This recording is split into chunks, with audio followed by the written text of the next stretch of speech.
Hi, I'm Charles Arthur. I'm Technology Editor of The Guardian, and I'm here to talk about the Samsung Galaxy S4 and the HTC One smartphones.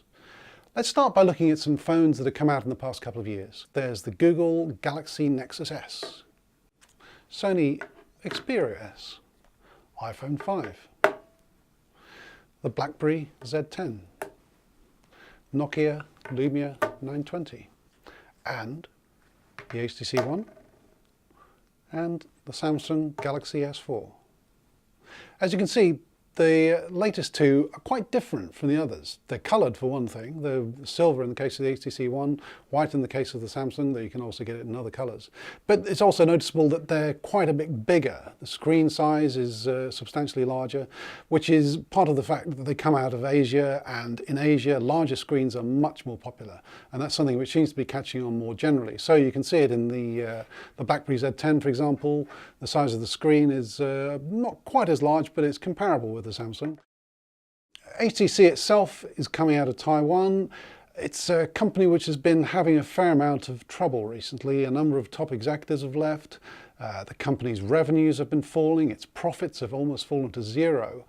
And the HTC One is seen as its chance to really get a foothold in the market again. It's interesting to see what it's done here. It's going for a phone which is really high quality. This is a top-end device, really very much comparable with the GS4 and with the iPhone 5. It's priced about the same as well from the larger carriers. The interesting thing I thought about it is that when you go to the front page, when you actually turn the phone on, which is slightly difficult to do because the button to do it is up on the top of the phone. I found that always very hard to get to. You don't have a list of apps as you do on the BlackBerry or the Nokia or the iPhone. What instead you have is a whole set of news items, a sort of flipboard-like way of viewing news. So it's thinking about you wanting to look at content rather than news. The camera is rather well done, I think. It's a very simple camera when you come to it, but it does have all sorts of settings if you want to go and really knock yourself out. So you can do self-timers, you can do cropping, you can have different video qualities. If you want to get semi-professional with your camera quality, then you can. Yet at the same time, it's got a very simple setting so that you really aren't going to overrun and get confused on what you're trying to do with it. As a phone, it's very effective, it's not too big, it's very light, it weighs about the same, I would say, as the iPhone 5. They're very much comparable in weight. Interesting that it has an aluminium backing here, and it's also got Beats audio, and I have to say the headphones that come with it are the best headphones that I've used on pretty much any smartphone ever. They have a lot of bass, very clear, they're better than many of the headphones you can buy in shops. They're almost worth it for that part alone, I think. And it's a beautifully made piece of kit. No complaints at all about the build quality and the sound quality from the speakers. It's also got built-in speakers at the top and the bottom, which you can use if you want to be annoying to everyone else in the train carriage and play your music out loud. Again, the quality there is very good. Moving on to the Samsung Galaxy S4, this is the phone which Samsung is looking to sell millions and millions of. It says that it's already shipped 10 million of them in the first month. HTC says it's shipped about 5 million in the past couple of months or so since the launch. And what I found interesting about this phone is that it's a phone which reminds me of a science fiction story that I read when I was a child. It was written by Larry Niven, and it was about discovering an alien artifact which had so many different settings that the people who were using it couldn't work out what the basic setting was for it. So one of the things that you find when you look at this is that it has loads and loads of different settings which you can turn on and turn off. It has things like air gesture, which means you can wave your hand over it and move the screen.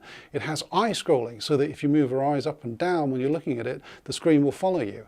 There are so many different choices that it becomes overpowering, and you find yourself turning it off. Samsung is packing so much in that you can easily get lost in the phone. When you come to the home page, it's very simple. You have a few apps on the front. You've got the camera, some Samsung apps, the Google Play Store, if you use your messaging and so on. I found it interesting that in the home screen, when you have the lock screen, you don't have the camera setting. You actually have to go and enable that because so by default you don't have instant access to the camera, which I think a lot of people will find is a bit annoying. You have to actually go into the settings and make a change to the lock screen display so that the shortcuts are displayed on the lock screen. That to me seems like a bit of a mistake. One good thing about it in terms of the design, and something Samsung has had over HTC pretty much forever in my opinion, is that you can turn the phone on or off with a button at the side rather than at the top with the HTC One. But once you've enabled the shortcuts and the lock screen, then the camera is available to you straight away. But here again is a difference between HTC and Samsung. You have the camera, which looks as though it's pretty simple, but then if you go into the mode setting, you have a ream of different modes. You have automatic, you have what's called beauty face, you have the eraser one, you have animated, you have rich tone, you have so many that it becomes hard to know which you actually want. There's one called best photo. Well, what is it? It's a sort of burst shoot which will let you choose the best photograph from it. But would you choose between best photo or beauty face, or would you actually want to have eraser? You might find that each one is appropriate for the same scene, and the difficulty there is choosing between them. You get into a position where you have so much choice, it's hard actually to make a choice because there are multiple opportunities. And I think that that's, again, the area where Samsung is throwing so many things in that it can almost be overwhelming for the user.